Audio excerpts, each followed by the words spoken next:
Welcome back, deep divers. We've got something special lined up for you today. We love diving deep into all sorts of fascinating texts, but this one, well, this one came straight from one of you. Oh, that's always exciting. A listener submission. So, what have we got? A piece called The Cycle of Flames. And let me tell you, it really grabbed our attention. It delves into some pretty heavy stuff. The big questions about life, death, meaning, the whole shebang. Sounds intense. I'm intrigued already. Yeah, and what's really powerful about The Cycle of Flames isn't just the story itself, but the journey it takes us on, emotionally. It starts in this place of pure existential dread, like real despair, and then slowly moves towards, I don't know, maybe not complete answers, but a sort of acceptance, a different way of looking at things. So it's not just a story. It's like a guide through those difficult questions we all face at some point. The kind of stuff that keeps you up at night, right? What happens after we die? What's the point of it all? Exactly. And that's why we felt it was perfect for a deep dive. We want to unpack these big themes, really explore the emotional arc of the main character, Tavis, and see what insights we can glean along the way. I'm all for that. So, where do we begin with this journey? Well, the story opens at a cremation ground. I mean, talk about setting the mood, right?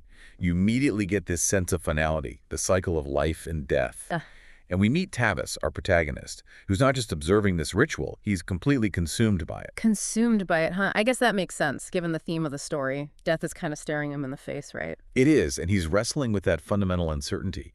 Is there something more beyond death, or is it just nothingness? The story actually gives us a glimpse into his thoughts. Was there truly something beyond death, or was it just the end of everything? Wow, yeah, that's the million-dollar question, isn't it? And being surrounded by death, by that cremation ceremony, it must be amplifying those anxieties, those doubts. Totally. And it seems like for Tavis, this constant exposure to death, this awareness of his own mortality, it just throws him into a tailspin of despair. He starts to see life as this, like, cruel cycle, and not just his own life, but everyone else's too. So he's projecting his own anxieties outward, seeing everyone else is trapped in this cycle as well. Yeah, and it's almost like he pities them. Hmm. The story says he sees them as being in a hell of ignorance, oblivious to the fact that their time is running out. There's this line, the people around him seemed content, unaware that their time was running out, and it filled him with an existential despair. It's like this awareness, this burden of knowledge is isolating him. Oh, for sure. It's like he's carrying the weight of the world on his shoulders, burdened by this knowledge of death, and everyone else seems blissfully unaware. That kind of isolation can be incredibly heavy, emotionally speaking. Totally. And then, just when Tavis seems completely lost in this darkness, the story introduces Mira. She's described as having this warm smile and open demeanor, a stark contrast to Tavis's inner turmoil. Oh, so she's like a ray of light in this pretty dark narrative. It seems that way. And their first encounter is really interesting. They're both at the cremation ground, and Tavis, obsessed with death, asks her where she thinks the deceased go. And Mira, her response is so unexpected. She says, "Do you ever wonder if it's not about where they go, but what they leave behind?" Whoa, that's a powerful shift in perspective. Instead of focusing on the mystery of the afterlife, she's suggesting that maybe the meaning lies in the impact we have on the world while we're alive. Exactly. It's a completely different way of framing the whole conversation about death, and you can feel Tavis sort of struggling to grasp it. The story says, to him, everything had always seemed like a cycle leading to death. The idea that life could hold meaning in the moments between birth and death felt foreign to him. Right, it's like his mind is stuck in this loop of life equals death, and he can't even conceptualize that there might be meaning in the actual living, in the journey itself. It's a really profound moment of dissonance. He's encountering a new way of thinking, but he's not ready to accept it. His worldview, that whole life is a hell thing, is still so deeply ingrained, and it's at this point that he receives a letter that changes everything. It's from his uncle, Rajan. Roshan, who's he? Well, he's described as a philosopher who's been living in a remote monastery for years, like way out in the mountains, meditating, contemplated life, death, all the big stuff. Okay, so he's like a wise sage figure, someone who might be able to offer some guidance to Tavis in his existential crisis. Yeah, that's the feeling you get. And Tavis, he's desperate for answers, so he decides to travel to this monastery to meet his uncle.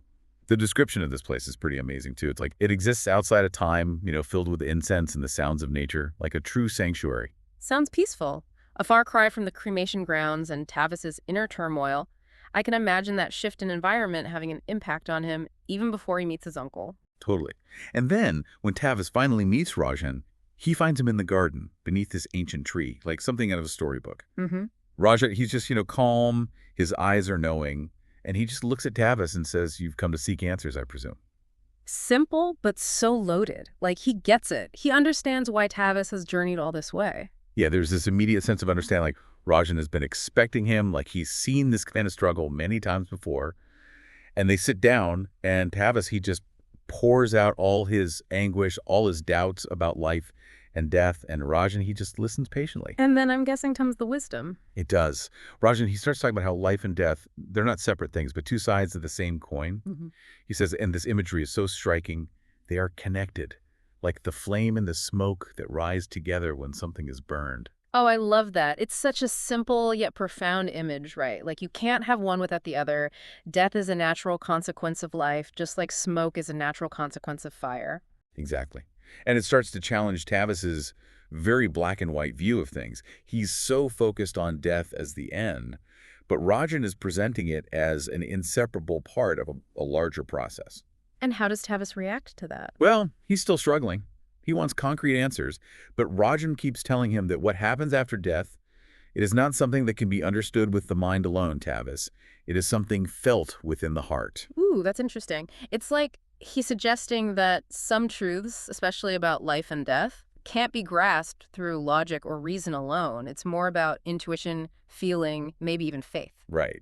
And Tavis, who's so caught up in his head, in his anxieties, he just throws up his hands and says, but if we don't know where we go, what's the point of living at all? Yeah, I can see how frustrating that would be for him. He wants a roadmap, a destination, and Rajan's telling him there isn't one, at least not in the way he's expecting.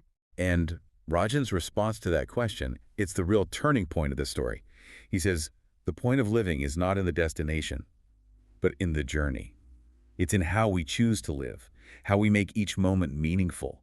The legacy we leave behind is the mark we leave on the world while we're here. Boom. Yeah. Mic drop.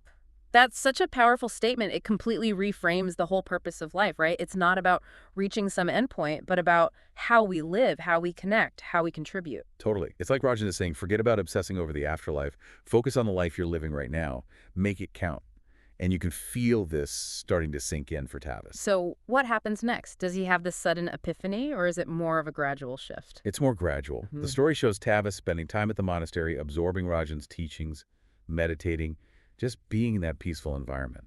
And slowly, his focus starts to shift. Instead of dwelling on death, he begins to appreciate the present moment, the small things, the connections with the people around him. Ah, so he's starting to put Rajan's words into practice, moving away from that headspace of fear and into a more grounded, present experience. Exactly. And it's not just internal. When he returns home, his actions change too. He starts reaching out to people, offering help, being more present in conversations, actually listening. He even finds joy in things he never noticed before, like the laughter of children or a beautiful sunset. It's like his whole perspective on life has undergone this complete transformation. Wow, that's amazing. It's like by letting go of his obsession with death, he's actually opened himself up to truly experiencing life, appreciating all its nuances and beauty. And the story really emphasizes this by taking us back to the cremation grounds years later. Tavis is there again, but this time there's no despair, no fear. He sees death as a part of life's natural flow, and in that acceptance, he finds a sense of freedom. It's like he's come full circle, but he's a completely different person now. He's faced his fears, found a new understanding, and it's liberated him. And who should show up but Mira? She recognizes the change in him immediately and says, "You've changed, Tavis." Ah, I like that. She's like a touchstone, someone who knew him before and can now witness his transformation. Yeah, it's a beautiful moment. And Tavis, he sums up his whole journey so perfectly. He says, "I used to think life was a kind of hell, but now I see it for what it is, a gift. It's not about where we go after death, but about what we do while we're here. And that makes all the difference." Ugh, chills. That's the takeaway right there. It's such a powerful affirmation of the importance of living fully, making each moment count, leaving a positive mark on the world.